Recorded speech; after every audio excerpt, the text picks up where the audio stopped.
आपल्या भागामध्ये बिबट्यांची संख्या वाढलेली आहेच, परंतु त्यांना भक्ष्यही मोठ्या प्रमाणात मिळते. जसं की जर्सी गाईची जी वासरं आहेत नर, ती लोक रस्त्याच्या कडेला सोडता येते, मोकळ्या माळरानावरती सोडून देता येते. त्याच्यामुळे ती आयती शिकार दररोज बिबट्याला भेटते. या ठिकाणी दिवसेंदिवस मानवावरील हल्ले वाढलेले दिसता येते. वन विभागामार्फत आमच्या वरिष्ठ अधिकाऱ्यांच्या मार्गदर्शनाखाली आम्ही बिबट्या जेरबंद करणं किंवा ट्रँक्युलाइज करणं यासाठी पिंजरे पण लावलेले आहेत. परंतु काय होतं, ही मोकळी वासरं ज्यावेळेस बिबट्याला भेटतात, त्यावेळेस तो एक वासरू भेटलं की बिबट्या पुढचे 3 दिवस तोच खाऊन जगतो. त्याच्यामुळे तो पिंजऱ्याकडे काही जात नाही आहे. त्याच्यामुळं शेतकऱ्यांना विनंती राहील की अशी वासरं रस्त्याच्या कडेला किंवा मोकळ्या रानावरती न सोडता ती आम्हाला तरी वन विभागाला तरी कळवा, जेणेकरून आम्हाला ती पिंजऱ्यात भक्ष्य म्हणून वापरता येतील. शेतकऱ्यांचं म्हणणं आहे की एवढे पिंजरेच नाही आहेत, त्या तुलनेने वासरांची संख्या जास्त आहे.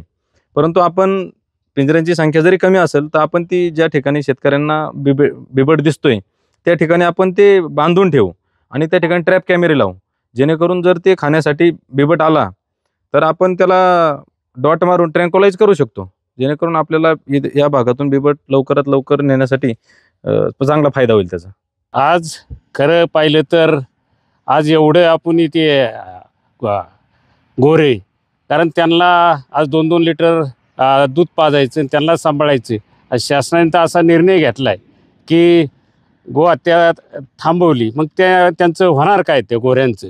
त्यामुळं शेतकरी आपल्या वन क्षेत्रात आणून सोडून देतात मोकाट, आणि जे बिबट्यांची संख्या वाढण्याचे एकमेव कारण आहे, कारण त्यांना ते भक्ष्य भेटतं आणि भेटल्यानंतर एक तर ऊसाचं रान आहे आणि त्यांची संख्या वाढत चालली. त्याच्यामुळं निश्चितपणे याच्यावर उपाय काढला पाहिजे आणि जे गोरे होतात त्याचा संगोपन शासनाने करावा, कारण त्यांचं जर असे मोकाट सुटले तर बिबट्यांची संख्या अजून वाढत चालेल आणि त्याच्यामुळे निश्चितपणे इथतील शेतकऱ्यांना त्याचा मोठा त्रास होईल. खरी परिस्थिती अशी आहे की आज या ठिकाणी शेतकऱ्यांवर फार मोठी अडचणीची वेळ आलेली आहे की ही वासरं गोरी झाल्याच्यानंतर गोऱ्यांचं करायचं काय, कशा पद्धतीने त्यांना पोसवायचं, कशा पद्धतीने त्या ठिकाणी जर आज दुधाला बाजारभाव, एकतर दुधाला बाजारभाव नाही आणि अशा पद्धतीने जर एका वासराला जर 2 लिटर रोजचं दूध पाजायचं आणि त्यांना पोसवायचं आणि त्यांच्यापासून काही उत्पन्न नाही ना, त्यांच्यापासून उत्पन्न काय. त्याच्यामुळं हे आमचं असं एक मत आहे की ही जी वासरं आहेत, ही वासरं झाल्याच्यानंतर लगेचच्या लगेच तुम्ही त्या ठिकाणी वासरं गोळा करा आणि तुम्ही तुमच्या फॉरेस्ट खात्यामध्ये त्या ठिकाणी वाघांना भक्ष्य त्या ठिकाणी ठेवा.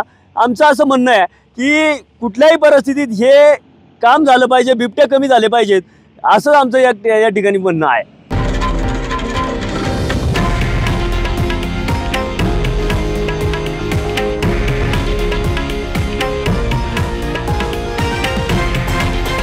हे आहे देशातील नंबर 1 न्यूज नेटवर्क आणि आपण पाहत आहात TV9 मराठी, एकमेव.